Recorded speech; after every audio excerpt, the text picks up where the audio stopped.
ভারতের স্কুলগুলোতে কি ফুটবল এমন কোনো আইন করে বা এমন কোন ইনিশিয়েটিভ নিয়ে স্কুলগুলোতে ফুটবল খেলা বাধ্যতামূলক ইত্যাদি কিছু করা যেতে পারে?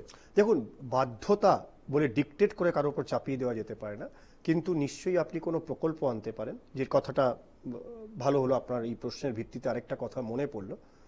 ফিফা ফুটবল ফর স্কুল আমরা গত বছর 2022-এর 31শে অক্টোবর আমরা বোম্বেতে একটা মৌ চুক্তি সই করি।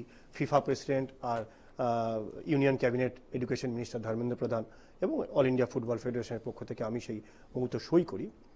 তার ভিত্তিতে ফিফা আমাদেরকে 10 লক্ষ ফুটবল দেয়, বিশ্বমানের ফুটবল। আর ইউনিয়ন এডুকেশন মিনিস্ট্রি এবং কেন্দ্রীয় শিক্ষা মন্ত্রণালয় আমাদেরকে নবোদয় বিদ্যালয়ের মাধ্যমে 1,51,000 কিছু বা 1,53,000 স্কুলের সাথে যোগাযোগ স্থাপন করিয়ে দেন। সেই স্কুলের টিচারদেরকে ট্রেনিং দিয়ে তাদের football coach, basic football coach হিসাবে তৈরি করা। অর্থাৎ 10 লক্ষ ফুটবল 1,53,000 স্কুলে ডিস্ট্রিবিউট করা হবে।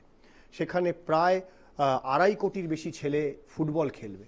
এই ব্যবস্থা নেওয়া হয়েছে এবং সেই প্রক্রিয়া চলছে। আজকে উড়িষ্যাতে 27,000 ফুটবল ডিস্ট্রিবিউট হয়েছে, দমন দিউ, গুজরাট, গোয়া, মহারাষ্ট্রতে ফুটবল ডিস্ট্রিবিউট হয়েছে। সমগ্র দেশগুলোর মধ্যে আগ্রহ তৈরি হচ্ছে। আগ্রহ তৈরি নয়, আগ্রহ তো রয়েছে। আপনার এই সুবিধা সুযোগ পরিকাঠামো ছিল না, সেইটা আমরা এনে ব্যবস্থা করেছি।